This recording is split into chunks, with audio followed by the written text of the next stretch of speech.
Hey guys, welcome to Financeology with a new video. The significance of your credit score extends beyond borrowing. This is a universal creditworthiness indicator. Insurance companies, landlords, and recruiters all check it. A favorable total can assist you in renting the best apartment or landing the best job. But how many points should you shoot for? In a nutshell, it depends. FICO and VantageScore are the two most important rating systems in the United States. Each uses a scale of 300 to 850. The calculation factors are also comparable. For example, your payment history is the most important element, accounting for 35% and 40% of the total. Meanwhile, each lending institution has its own definition of a qualified borrower.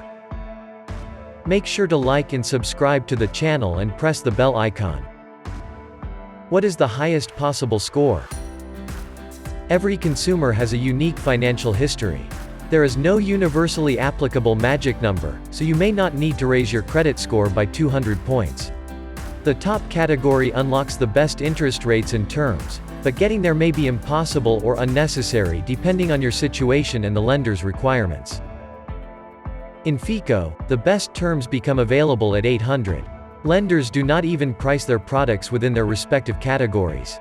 It makes no difference whether you have 800, 820, or 850, you will still reap maximum benefits. However, 670 may still be adequate. Scores breakdown. Depending on the bureau and the scoring system, the categories differ. For example, here's how FICO is broken down. 580 to 669 is considered fair, 670 to 739 is considered good, 740 to 799 is considered very good, and 800 plus is considered excellent.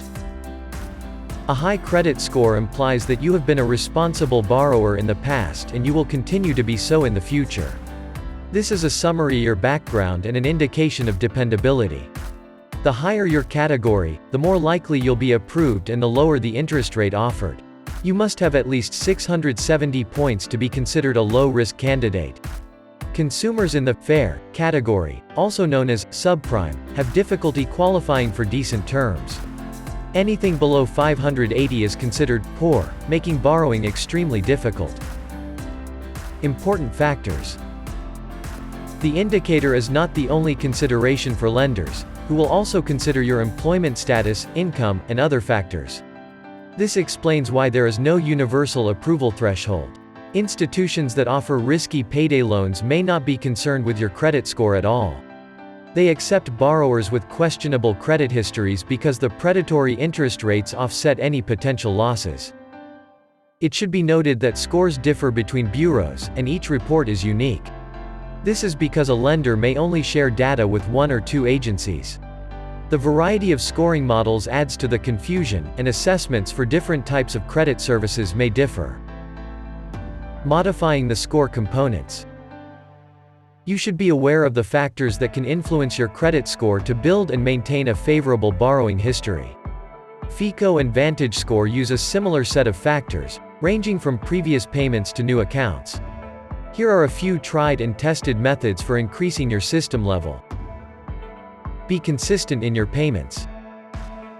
Even missing a single due date can have an impact on your score. When a payment is more than 30 days late, it is reported to the agencies, and a derogatory appear on the reports. Regardless of your subsequent actions, such items remain on the records for 7 years. It should be noted that missed credit card payments are not the only culprit. Failure to pay your cell phone bill may also have an impact. Setting up reminders or autopay options is recommended by experts. Contact the lender ASAP if you find yourself in a difficult situation. You might be able to arrange a restructuring or change your due date. Pay off your debts as soon as possible. Utilize your credit limit as little as possible. The lower your credit utilization ratio, the lower your balances. Experts recommend keeping it below 10%.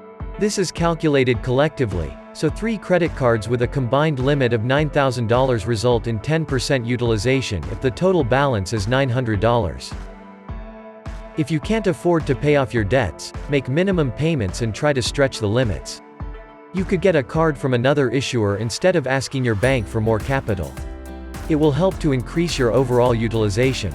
To achieve the goal faster, you can also work on both fronts, make larger payments and secure more credit. Avoid applying for credit too frequently. A hard inquiry is left when a lender checks your report to evaluate an application. A hard inquiry is gone. A high density of these marks in a short period of time lowers the score. It is important to note that multiple requests for the same type of credit, such as a mortgage, are treated as a single entry. When you apply for different products, you end up with a slew of inquiries that are almost certain to cause a drop. Scores can be inequitable at times. Reporting errors is quite common in the United States. On average, 1 in every 5 citizens has unjustified totals due to various inaccuracies ranging from misspellings to outright false data. To find out if this is the scenario, go to www.annualcreditreport.com, the only authorized source. Download the TransUnion, Experian, and Equifax files. You have the right to request deletion if it contain any error. This is referred to as repair. While any American can initiate a dispute independently, professional services are more efficient and convenient. If you like this video, please hit the like button and drop us a comment. Also, please support us by subscribing to the channel and pressing the bell icon. Thanks for watching, and we will see you in the next video.